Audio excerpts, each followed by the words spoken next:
इसका नाम है मोती का मित्र।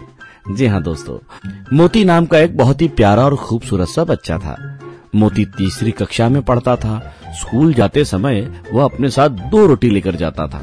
रास्ते में मंदिर के बाहर एक छोटी सी गाय जो रहती थी, वह दोनों रोटी उस गाय को खिलाया करता था और मोती और उस गाय के बीच एक अलग सा संबंध बन गया था। जैसे मोती को किसी और मित्र की आवश्यकता ही नहीं, उस गाय से ही अपनी दोस्ती निभाया करता था और दोस्ती का वादा ये था कि जब भी वो वहां से गुजरेगा उस प्यारी सी गाय को हमेशा रोटी खिलाएगा।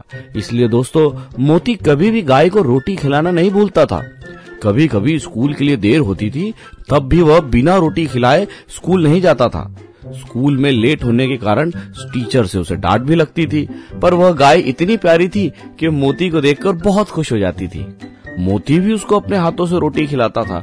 दोनों की दोस्ती इतनी गहरी हो गई थी कि आने जाने वाले व्यक्ति भी अगर मोती को उस गाय के साथ देखते थे तो बड़े स्नेह से भर जाते थे, बड़े प्रमोद से भर जाते थे कि देखो, एक प्यारी सी बेजुबान जानवर एक बच्चे से कितना प्यार करती है और एक बच्चा इस प्यारी सी बेजुबान जानवर का कितना ख्याल रखते हैं। लेकिन जरूरी नहीं कि हर किसी को ऐसी दोस्ती देखकर खुशी मिले।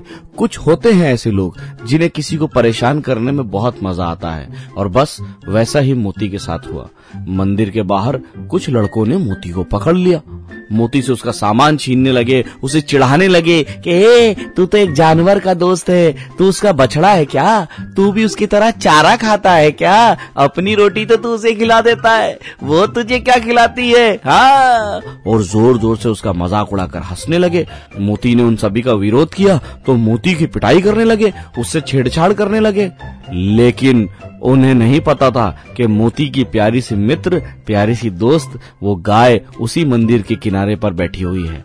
बस गाय का जैसे ही ध्यान गया, उसने मोती की पिटाई होते हुए देखा और उन लड़कों की तरफ घुर्राते हुए आवाज लगाई और दौड़कर उन सभी लड़कों की तरफ भागी।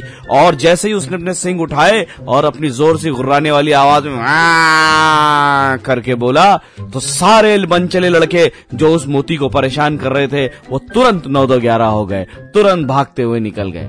ये सारा माहौल देखकर वहां मौजूद सभी लोगों ने जोरदार तालियां बजाई और मोती और उस गाय के लिए खूब तारीफें करने लगे।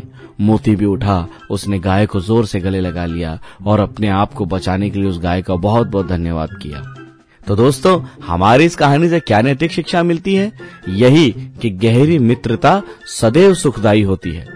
निस्वार्थ भाव से व्यक्ति को मित्रता करनी चाहिए, जैसे मोती ने उस गाय से की। कुछ मिले या ना मिले, वो हमेशा उसे रोटी खिलाता था और संकट में मित्र ही काम आता है, जैसे वो प्यारी सी गाय मोती के काम आई। तो दोस्तों, जरूरी नहीं कि दोस्ती इंसान से ही की जाए।